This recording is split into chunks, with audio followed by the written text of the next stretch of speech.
Bismillahirrahmanirrahim. Assalamualaikum warahmatullahi wabarakatuh. Apa kabar semuanya anak-anakku sekalian? Semoga kalian dalam keadaan baik dan sehat ya. Bertemu lagi dengan saya Ibu Farida di channel Farida Ida. Dalam kesempatan kali ini saya akan membahas tentang ketentuan pernikahan di dalam Islam, di mana materi ini pada kurikulum Kurtilas ada di kelas 12 semester Gasal, namun kemudian diperbarui di kurikulum Merdeka. Ketentuan pernikahan dalam Islam ini merupakan materi kelas 11 di semester genap. Oke, kita langsung bahas saja ya anak-anak satu persatu. Nanti kita akan mengetahui bagaimana ketentuan pernikahan di dalam Islam. Ketentuan pernikahan dalam Islam yang akan kita bahas pada kesempatan kali ini yaitu tentang pengertian.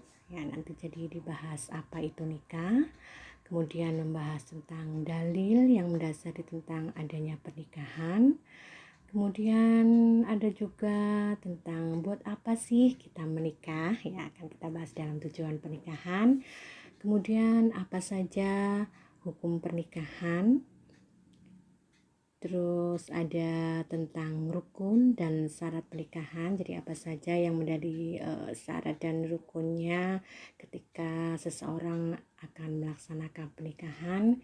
Kemudian yang terakhir nanti ada pembahasan tentang siapa saja orang yang haram dinikah. Oke, kita mulai saja pembahasan yang pertama tentang pengertian pernikahan. Apa itu nikah? Secara bahasa, nikah artinya berkumpul. Kemudian kalau diistilahkan, nikah adalah suatu akad yang menjadikan bolehnya seorang laki-laki dan perempuan melakukan hubungan suami istri. Kemudian dijelaskan di dalam Undang-Undang Nomor 1 Tahun 1974. Undang-undang ini mengatur tentang pernikahan ya. Pernikahan adalah ikatan lahir batin antara seorang pria dan wanita sebagai suami istri dengan tujuan membentuk keluarga yang bahagia dan kekal berdasarkan ketuhanan yang Maha Esa. Ya, jadi menikah itu merupakan suatu akad ya, atau perjanjian atau kesepakatan antara seorang laki-laki dan perempuan, di mana keduanya nanti akhirnya bisa membentuk keluarga yang bahagia, kekal berdasarkan ketuhanan yang Maha Esa. Kemudian di mana nantinya suami istri, di antara suami istri itu akan menimbulkan hak dan kewajiban. Pernikahan merupakan salah satu perintah Allah. Bukti dari perintah itu dicantumkan di dalam Al-Quran. Salah satunya disebutkan di dalam Quran surat Ar-Rum ayat 21. Ya, kalau kalian pernah menerima surat undangan pernikahan, biasanya surat ini dicantumkan di dalam undangan tersebut ya. Jadi ini surat yang sudah sangat umum sekali ya, Quran surat Ar-Rum ayat 21 ya. Bisa kalian perhatikan di layar Quran surat Ar-Rum ayat 21. Di sana dijelaskan, dan di antara tanda-tanda kekuasaannya ialah Dia menciptakan untukmu istri-istri dari jenismu sendiri, supaya kamu cenderung dan merasa tentram kepadanya. Ya, jadi kenapa kita disuruh menikah? Allah salah satunya ingin menunjukkan kekuasaannya ya. Makanya Allah menciptakan istri-istri dari jenismu sendiri, maksudnya berarti dari jenis manusia ya. Kenapa seperti itu? Ini salah satu tujuan pernikahan juga, yaitu agar kita merasa tenang dan tentram. Dan dijadikannya di antaramu rasa kasih dan sayang.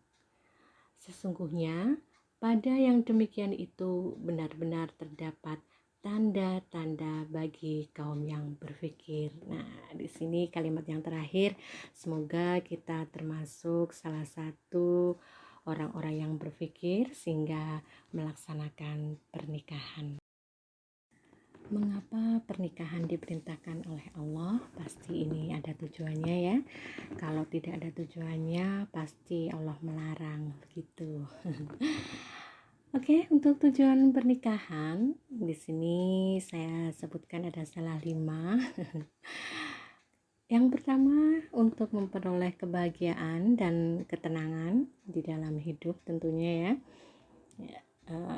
Seperti tadi yang sudah dijelaskan juga di dalam Quran surat Ar-Rum ayat 21, termasuk pada poin 2 ini, yaitu untuk membina rasa cinta dan kasih sayang. Kemudian yang ketiga, untuk memenuhi kebutuhan biologis ya, karena setiap manusia itu kan punya syahwat ya, punya syahwat untuk mencintai, dicintai, kemudian punya syahwat untuk melakukan hubungan suami istri. Maka dari itu, untuk mensahkan hubungan itu biar tidak menjurus kepada perzinahan, maka diperintahkan oleh Allah untuk menikah. Jadi makanya salah satu tujuan pernikahan untuk memenuhi kebutuhan syahwatnya atau biologisnya. Selain itu, pernikahan juga bertujuan untuk memperoleh keturunan yang sah. Ini sudah jelas ya, ketika menikah otomatis kan hubungannya sudah satu, boleh melakukan hubungan suami istri, maka keturunan yang dihasilkan pun adalah keturunan yang sah. Dan yang terakhir, tadi sudah dibahas di awal juga, bahwa pernikahan itu merupakan perintah Allah. Maka ketika kita melakukan pernikahan, otomatis kita melaksanakan perintah Allah. Sampai tujuan pernikahan sudah paham ya anak-anak? Semoga bisa dipahami apa yang saya jelaskan. Kemudian kita lanjutkan, setelah kita tadi membahas tujuan pernikahan, ada hukum pernikahan. Pernikahan ini hukumnya bisa berubah-ubah menyesuaikan situasi dan kondisi ketika seseorang akan melaksanakan pernikahan. Jadi bisa sunnah, bisa mubah, bisa wajib, bisa makruh, bahkan suatu pernikahan itu bisa menjadi haram. Nah, kita bahas satu persatu ya. Hukum pernikahan hukum asalnya itu adalah mubah, yaitu dimana ketika ada faktor-faktor yang menghalangi terlaksananya pernikahan tidak ada pada diri seseorang. Nah, kemudian setelah tahu tentang hukum pernikahan itu asalnya mubah, nah mubah itu nantinya bisa berubah menjadi sunnah, wajib, makruh, atau bahkan haram. Nah, bagaimana hukum pernikahan itu ketika sunnah? Sunnah apabila orang yang sudah mampu untuk menikah, baik mampu dari segi lahir ataupun batinnya, namun dia masih sanggup untuk mengendalikan diri dari godaan-godaan di kanan kiri, atas bawah, yang dimana godaan itu akan menjurus kepada perzinahan. Nah, jadi kalau orang yang masih bisa tahan, tidak melakukan perzinahan, maka pernikahan hukumnya sunnah ya, meskipun sebenarnya dia sudah mampu. Kemudian kalau ternyata dia khawatir atau takut terjerumus ke dalam perzinahan, maka yang seperti ini seseorang wajib menikah. Kemudian yang makruh, Bagaimana kalau seseorang menikah itu yang hukumnya makruh? Nah, kalau yang makruh ini bagi orang-orang yang akan melaksanakan pernikahan, dia memiliki keinginan atau hasrat, tetapi ia hanya memiliki bekal hanya untuk yang pernikahannya saja. Namun ketika bekal yang untuk keseharian, untuk memberi nafkah, itu dia belum mempunyai atau belum memiliki, sehingga otomatis orang yang seperti ini hukum pernikahannya makruh.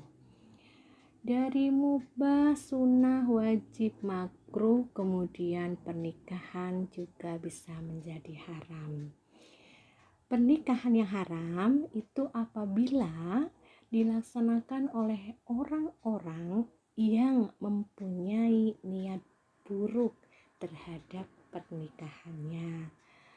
Contohnya, seorang laki-laki itu menikahi perempuan karena ingin menyakitinya. Mungkin dia pernah disakiti di masa itu sehingga dia ingin balas dendam kepada calon istrinya ini, sehingga dengan jalan menikahinya dia nanti bisa menyakiti seperti yang dulu pernah dia alami. Nah, yang seperti ini nih yang tidak baik ya anak-anak, jangan ditiru, karena pernikahan yang dilaksanakan dengan kondisi seperti ini berarti pernikahannya menjadi haram.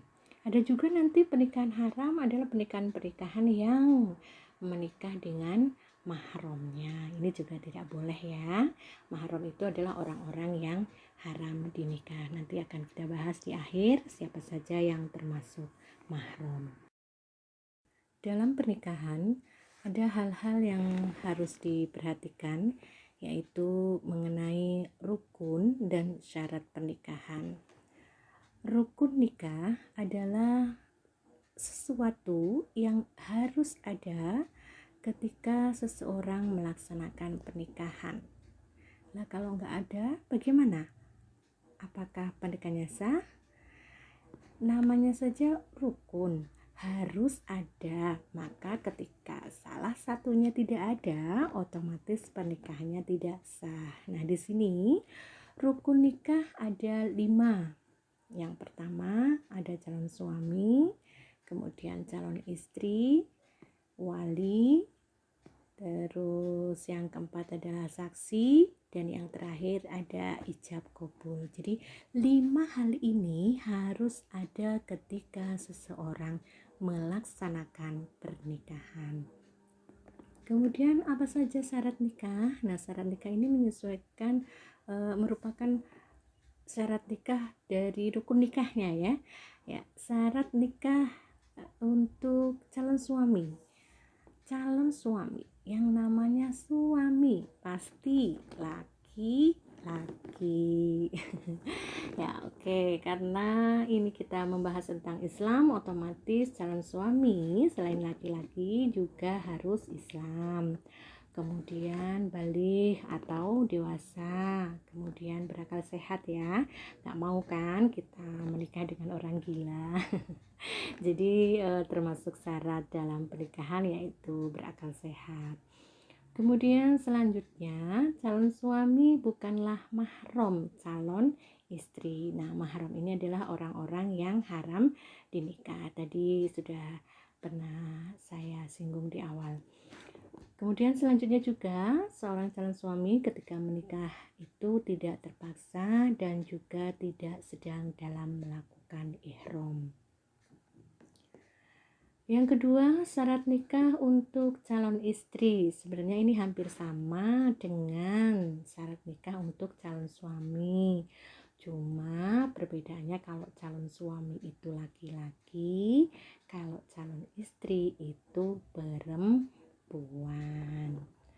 Kemudian yang penting juga, tidak kalah pentingnya, bahwa ketika menikahi seorang perempuan, hendaknya calon suami ini tahu calon istri ini dalam masa iddah atau tidak. Masa iddah itu masa menunggu ya, ketika seseorang itu dicerai suaminya, baik itu cerai hidup ataupun cerai mati.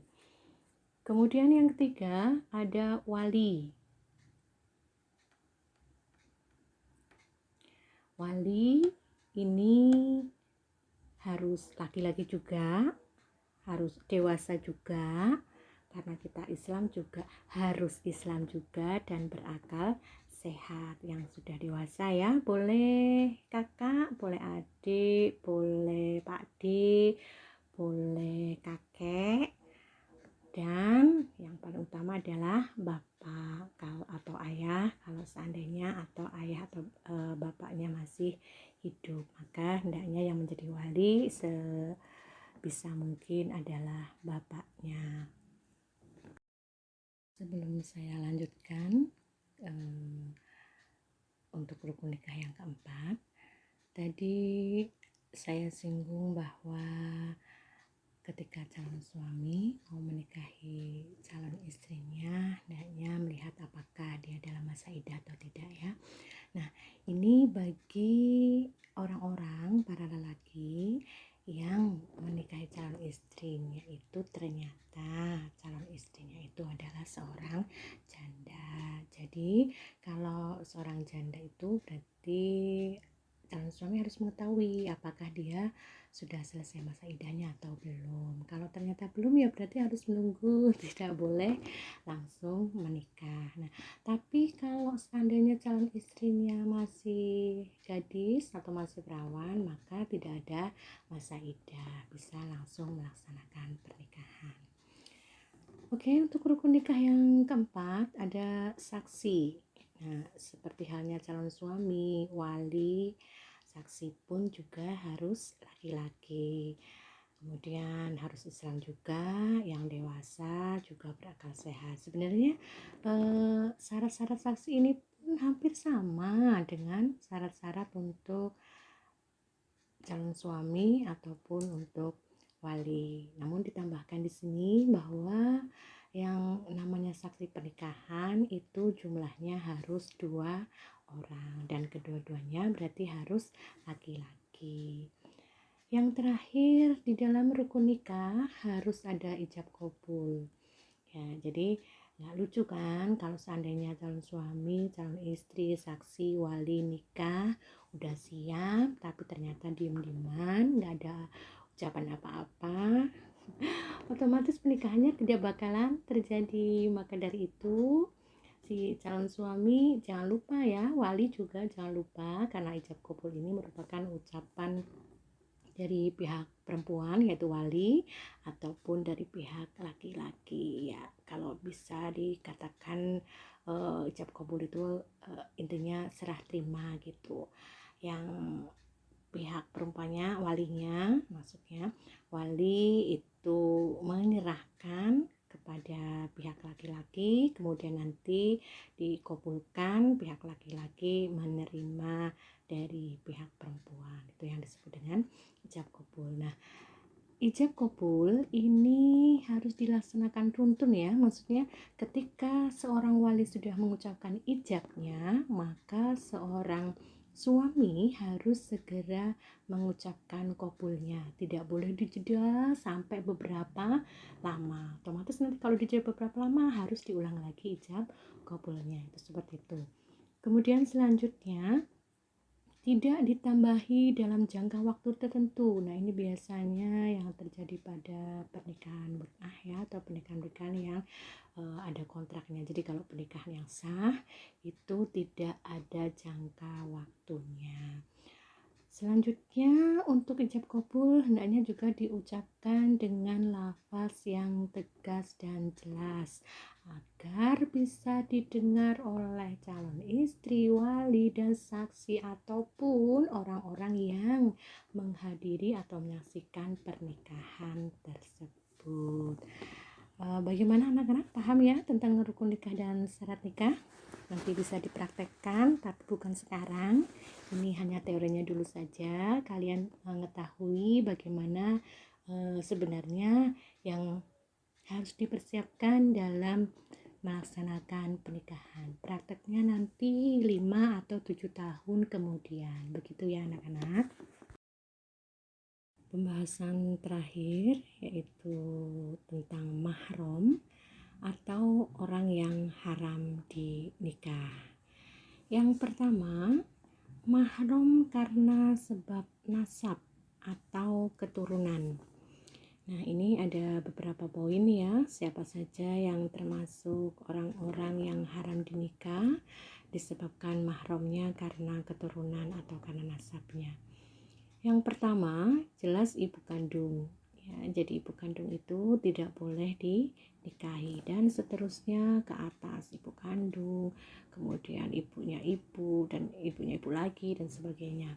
Kemudian yang kedua adalah anak perempuan kandung. Ini sudah jelas sekali bahwa karena anak ini merupakan keturunan, jadi tidak boleh seorang laki-laki menikahi anak perempuannya. Yang ketiga adalah saudara perempuan sekandung. Kemudian ada saudara perempuan dari ibu, baik yang sekandung, seayah ataupun seibu saja. Yang kelima ada saudara perempuan dari bapak.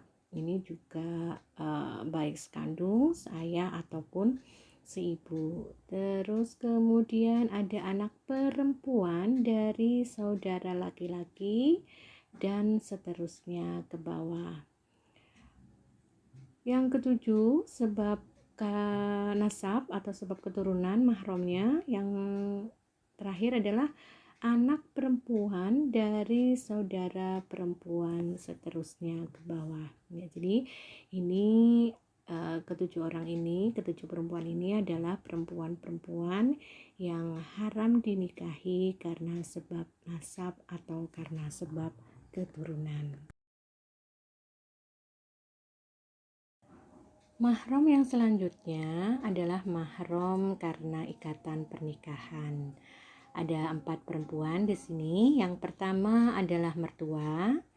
Berarti kalian para laki-laki kalau sudah memperistri anak perempuannya tidak boleh memperistri ibunya. Kemudian yang kedua ada anak tiri.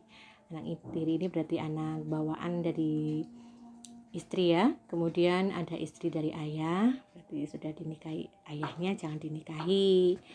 Yang keempat ada menantu, berarti ini kalau kalian nanti ternyata punya anak laki-laki kemudian akhirnya menikah dengan perempuan, kalian diharamkan menikah dengan menantu.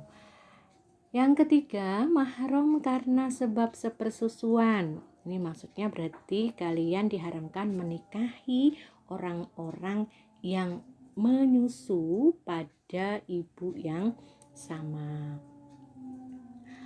Ada 2 perempuan yang di sini, yang pertama adalah ibu yang menyusui. Kemudian yang kedua adalah saudara perempuan sepersusuan. Jadi kalau kalian ternyata mohon maafnya ibu kandung tidak bisa menyusui karena mungkin ada sesuatu hal sehingga kemudian ternyata ada tetangga yang kebetulan punya bayi juga, bayi perempuan, dan akhirnya ibu kalian menitipkan kalian untuk disusukan oleh ibu tersebut, maka nanti kalian tidak boleh menikahi ibu yang menyusui kalian itu termasuk anak perempuannya. Yang keempat, karena sebab mahram di madu, ya, karena sebab mahram di madu atau di kumpul. Ada 4 perempuan di sini. Yang pertama ada saudara perempuan dari istri, baik itu yang sekandung, seayah ataupun hanya seibu. Yang kedua, saudara sepersusuan istri. Yang ketiga, bibi dari istri. Bibi ini berarti bule ya.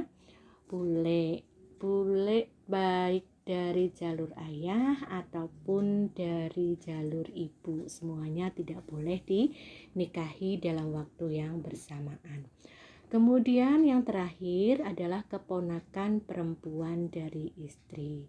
Jadi kalian mesti harus tahu siapa saja orang-orang yang haram dinikah biar nanti kalian tidak salah dalam memilih calon istri, biar nanti pernikahannya sah, tidak haram. Nah, demikian tadi penjelasan saya tentang pernikahan, mulai dari pengertian, kemudian ada dalilnya, ada kemudian tentang tujuan, hukum, rukun, syarat, dan sampai akhir materi ini yaitu tentang mahram atau orang yang haram dinikah. Semoga harapan saya apa yang saya jelaskan sekelumit tadi bisa dipahami oleh kalian, bisa dimengerti, tapi jangan dipraktekkan dulu ya. Perlu saya ingatkan, jangan dipraktekkan dulu, ini hanya berupa teori saja dulu, dipraktekkannya nanti setelah 5 tahun atau 7 tahun yang akan datang, karena memang pernikahan itu harus benar-benar disiapkan dari segi lahir, batin, ataupun materinya, seperti itu. Oke, cukup sekian. Terima kasih atas perhatiannya. Semoga bermanfaat bagi kita semua. Sampai jumpa lagi pada pertemuan yang akan datang. Sehat selalu. Mohon maaf atas segala kekurangan. Assalamualaikum warahmatullahi wabarakatuh.